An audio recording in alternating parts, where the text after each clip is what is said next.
Hello दोस्तों, स्वागत करता हूं मैं आपका Valmiki institute of accounts and technology में।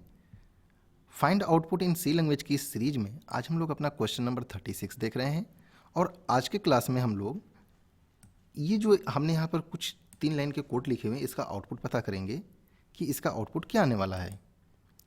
तो चलिए दोस्तों, आप स्क्रीन को थोड़ी देर के लिए पॉज करिए और आप इसका आउटपुट गेस करिए कि इसका आउटपुट क्या आने वाला है।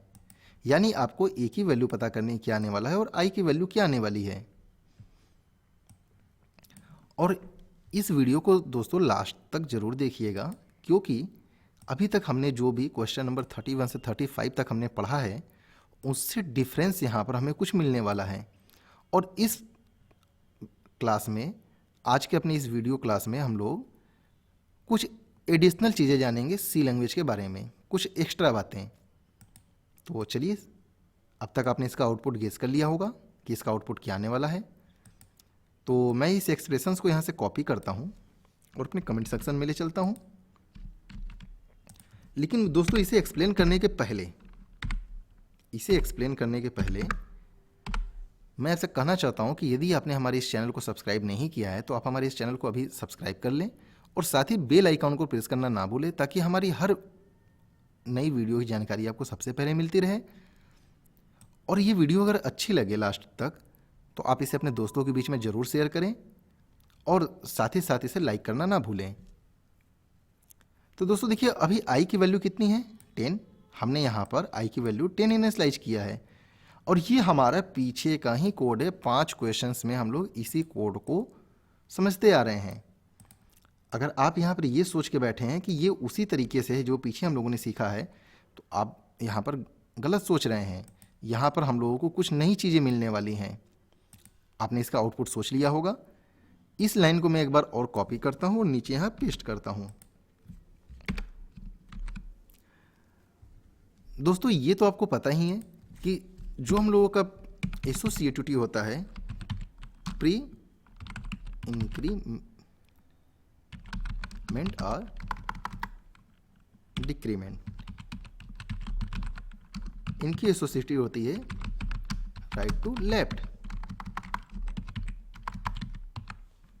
और पोस्ट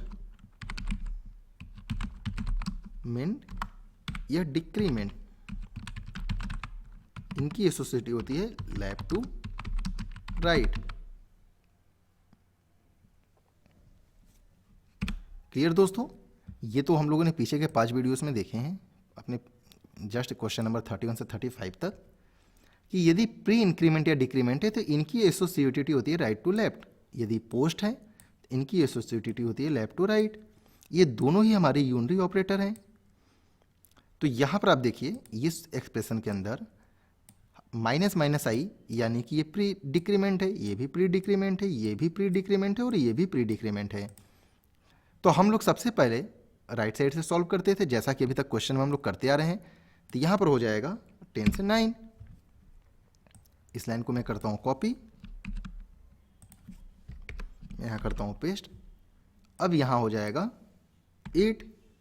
इसे मैं अगेन कॉपी करता हूँ, यहाँ करता हूँ पेस्ट। अब आई की वैल्यू हो गई है 8। तो यहाँ पर भी कंपाइलर ओवरराइट करता है 8, और इसे मैं कॉपी करता हूँ और नीचे पेस्ट करता हूँ। अब दोस्तों, इसके बारे में मैंने पीछे की अपनी जो क्वेश्चन नंबर 31 से 35 तक है, वहाँ पर मैंने पूरा एक्सप्लेन किया है। यदि ये कैसे सॉल्व हो रहा है, यदि आपको कोई डाउट्स है तो आप पीछे के इन 5 क्वेश्चंस को जाके देख सकते हैं। आपको ये टॉपिक्स अच्छे से समझ में आ जाएगी। अब आई की वैल्यू 8 से हो जाएगी 7, और यहाँ पर फिर 7 से हो जाएगी 6। अब जब इस एक्सप्रेशंस को हम लोग सॉल्व करेंगे, मैं यहाँ इसे कंट्रोल सी करके फिर से एक पेस्ट करता हूँ। तो यहाँ पर होगा -1। फिर इसे मैं कॉपी करता हूँ, नीचे पेस्ट करता हूँ। अब ये होगा यहाँ पर -9। इस लाइन को मैं फिर से कॉपी करता हूँ और नीचे पेस्ट करता हूँ। अब ये हो जाएगा -17, यानी ए के अंदर -17 स्टोर होने वाला है और आई के अंदर आई की वैल्यू कितनी हो गई? 6। लेकिन दोस्तों यहाँ पर जब हम लोग इस कोड को रन करेंगे तो हमें कुछ अलग ही आउटपुट देखने को मिलेगा। चलिए मैं पहले इसे रन करके पहले आपको दिखाता हूँ, उसके बाद मैं आपको सारी बातें समझाता हूँ। हम लोग इसे पहले बिल्ड एंड रन करते हैं। अब देखिए आउटपुट में मिल रहा है ए की वैल्यू -13 और आई की वैल्यू 6। ऐसा कैसे हो गया? अब मैं आपको इस बारे में एक्सप्लेन करता हूँ। ए की वैल्यू हमें मिल रही है, आंसर लिख देता हूँ, ए इक्वल -13 एंड आई इक्वल 6। तो ये -13 6 तो सही है, हमारा आई की वैल्यू 6 है, लेकिन ये -13 कैसे आया? तो यहाँ पर दोस्तों मैं आपको एक बात बताना चाहता हूँ कि अभी तक हम लोगों ने जितने भी एक्सप्रेशंस इस तरह के सॉल्व किए हैं वो अकॉर्डिंग द रूल्स किए हैं, यानी राइट टू लेफ्ट किए हैं। लेकिन सी लैंग्वेज के अंदर इस तरह के एक्सप्रेशंस मैं लिख देता हूँ, the output is undefined as the order of evaluation of this expression. यानी कि इस एक्सप्रेशंस का जो आउटपुट है वो अनडिफाइन है as the order of evaluation. यानी कि अनडिफाइन में क्या है? Order of evaluation, order of evaluation. अब दोस्तों ऑर्डर ऑफ इवैल्यूएशन का मतलब कि इसका जो रूल्स है, इस तरह के यदि किसी भी तरह का यदि ऐसा एक्सप्रेशन आपको दिखाई देता है तो इस तरह के एक्सप्रेशंस का कोई भी रूल्स सी लैंग्वेज के अंदर डिफाइन नहीं किया गया है, ये अनडिफाइन है। इसलिए इसका आउटपुट आपको डिफरेंस दिख सकता है, यानी कि कंपाइलर फ्री है। हमारा जो कंपाइलर है वो फ्री है कि वो राइट टू लेफ्ट सॉल्व करेगा या लेफ्ट टू राइट सॉल्व करेगा। यानी ऑर्डर ऑफ इवैल्यूएशन, हमने यहां पर बात कर रहे हैं हम ऑर्डर ऑफ इवैल्यूएशंस की, यानी कि इस तरह के एक्सप्रेशंस में ऑर्डर ऑफ इवैल्यूएशन डिफाइन नहीं किया गया है, ये अनडिफाइन है सी लैंग्वेज के अंदर। तो जब ये अनडिफाइन है दोस्तों तो कंपाइलर तो एकदम फ्री है। यहां पर मैं इस लाइन को भी मेंशन कर देता हूं, here compiler is free to evaluate it order of evaluation. यानी कंपाइलर यहां पर फ्री है इवैल्यूएशन, और यहां पर मैं लिख देता हूं आइदर लेफ्ट और राइट। यानी कि इस तरह के ऑर्डर ऑफ इवैल्यूएशन की यदि हम बात करें तो ये एक्सप्रेशन सी लैंग्वेज के अंदर डिफाइन नहीं किया गया है। यानी कंपाइलर फ्री है, ऑर्डर ऑफ मतलब वो इस ऑर्डर से कर सकता है या इस ऑर्डर से कर सकता है। लेकिन चूंकि हम लोगों को तो रूल्स पता है कि राइट टू लेफ्ट, और हमें ये पता नहीं है कि कंपाइलर किस तरफ से इसे सॉल्व करेगा। इसलिए दोस्तों मैंने अपने पीछे के क्वेश्चंस में भी मैंने आपको बताया था कि यदि आप इसे टर्बो सीपी या किसी और कंपाइलर पर रन करेंगे तो हो सकता है कि एरर आए, इसलिए आप हमेशा लेटेस्ट कंपाइलर को यूज करें। और साथ ही साथ इस तरह के एक्सप्रेशंस को अपने प्रोग्राम में यूज करने से बचना चाहिए, क्योंकि हो सकता है कि आपके सिस्टम पे इसका आउटपुट सही मिले लेकिन अदर सिस्टम पे ये गलत मिलेगा, तो वहाँ पर आपका जो प्रोग्राम है, जो सॉफ्टवेयर आपने डेवलप किया है वो एरर देगा। अब इसका आउटपुट -13 कैसे आया, हम लोग इसको समझते हैं। चलिए इस पूरे एक्सप्रेशंस को हम यहाँ से कॉपी करते हैं और मैं यहाँ नीचे पेस्ट करता हूँ। कंपाइलर ने इसे लेफ्ट टू राइट सॉल्व किया है, यानी कि -i को पहले सॉल्व किया था, यहाँ पर हुआ 9 और इसके बाद इस लाइन को इसने कॉपी किया, या मैं अभी यहाँ पर इसको ये रहने देता हूँ, एक लाइन नीचे और पेस्ट करता हूँ। यहाँ पर हो गया 9 10 से, और उसके बाद इस अगली लाइन को मैं फिर पेस्ट करता हूँ और यहाँ पर 9 से होगा 8, आई की वैल्यू अब हो गई 8। फिर कंपाइलर क्या करेगा कि इसे ओवरराइट कर देगा, इस 9 को ओवरराइट कर देगा। ये ओवरराइट करने के बारे में मैंने अपनी पीछे के क्वेश्चंस में बताया है, आप वहाँ पर जाकर के इसे डिटेल में समझ सकते हैं यदि आप पहली बार इस वीडियो को देख रहे हैं तो। अब इस लाइन को मैं फिर अगेन कॉपी करता हूँ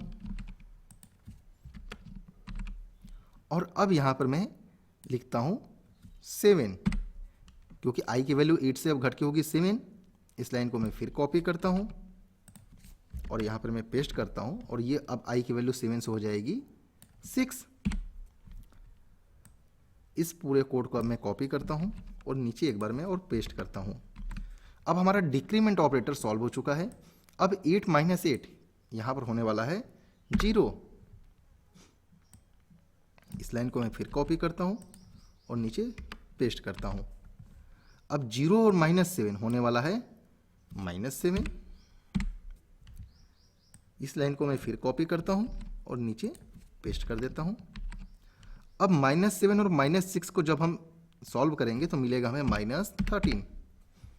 अब देखिए यहाँ पर हमें मिल रहा है -13। क्यों? क्योंकि हम लोगों ने लेफ्ट टू राइट सॉल्व किया है। लेकिन जब हमारा रूल्स क्या कहता है, राइट टू लेफ्ट, यानी कि हमें राइट टू लेफ्ट ही इसे सॉल्व करना चाहिए। लेकिन यहाँ पर बस हमारे और कंपाइलर के बीच में एक कन्फ्यूजन पैदा हो जाती है कि कंपाइलर यहाँ पर एकदम फ्री है, वो डिसीजन लेने के लिए, वो किसी के डिसीजंस के लिए बॉन्ड नहीं है।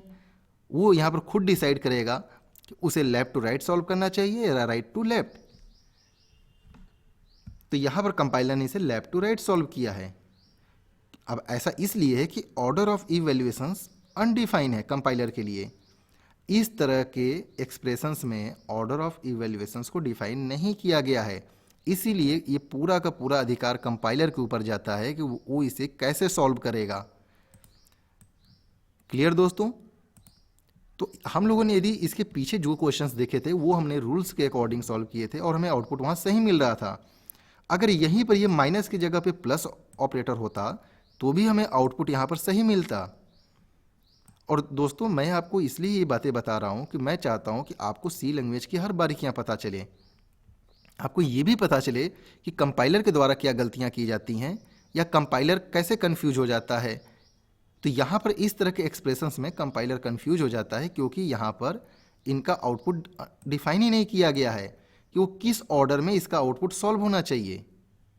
इसीलिए कंपाइलर यहाँ पर फ्री है, वो चाहे तो लेफ्ट साइड से सॉल्व कर ले चाहे राइट साइड से सॉल्व कर ले। और यही रीजन है कि हमें अलग अलग कंपाइलर पे इस एक्सप्रेशंस के अलग अलग आउटपुट मिलते हैं। क्लियर दोस्तों? तो यहाँ पर हम लोग जब भी सॉल्व करेंगे तो हम लोग रूल्स के अकॉर्डिंग ही सॉल्व करेंगे, ये बात आप हमेशा ध्यान रखिएगा। लेकिन कभी कभी कुछ ऐसे एक्सप्रेशंस आ जाते हैं जहाँ पर कि वो कंपाइलर के ऊपर डिपेंड होता है। और मैं आपको एक बात यहाँ और क्लियर करना चाहता हूँ कि बहुत लोग इस तरह के क्वेश्चंस को सॉल्व करना बस सिखाते हैं, लेकिन वो जनरली लेफ्ट टू राइट ही सॉल्व करते हैं, जबकि वो गलत है। आप कहीं भी उठा करके इस बारे में नॉलेज ले सकते हैं, कहीं से भी गूगल पे सर्च करके ले सकते हैं कि जब भी प्री इंक्रीमेंट डिक्रीमेंट ऑपरेटर होते हैं तो वो राइट टू लेफ्ट सॉल्व होते हैं उनकी एसोसिएटिविटी, और पोस्ट इंक्रीमेंट डिक्रीमेंट होते हैं तो वो लेफ्ट टू राइट होते हैं। तो ये बात तो आपको समझ में आ गई होगी कि ऐसा कन्फ्यूजन क्यों हुआ। अगर हम लेफ्ट से सॉल्व करते तो हमें -13 मिलता और अगर राइट से सॉल्व कर रहे तो हमें -17 मिल रहा है। कंपाइलर ने इसे लेफ्ट से सॉल्व किया था। तो यहाँ पर ये बात आपको समझ में आ गई है। उम्मीद करता हूँ कि ये आपको अच्छे से समझ में आया होगा। यदि फिर भी कोई डाउट्स है तो आप हमें कमेंट कर सकते हैं, अपने सुझाव दे सकते हैं। और यदि ये वीडियो अच्छी लगी हो तो इसे अपने दोस्तों के बीच में शेयर करिए, इस वीडियो को लाइक करना ना भूलिए। और साथ ही साथ दोस्तों, यदि हमारे चैनल को अभी तक आपने सब्सक्राइब नहीं किया है तो आप हमारे चैनल को सब्सक्राइब भी कर लीजिए।